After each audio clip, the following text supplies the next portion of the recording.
Hi guys and welcome to How to Maximize. In this video, I will show you how to create Telegram account without number.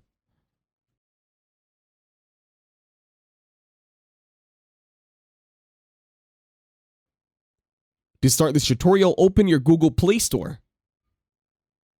Over at Google Play Store, on the search bar, you are going to look for SMS Activate.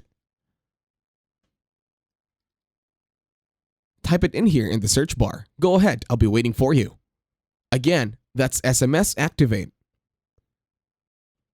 Once Google Chrome finishes loading, you will now open SMS Activate.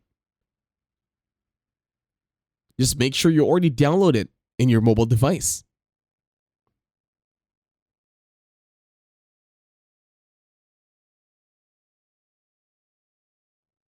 Once the application finishes loading, you will now choose as to what service you are going to be using. Is it for Telegram, Facebook, WhatsApp, or anything?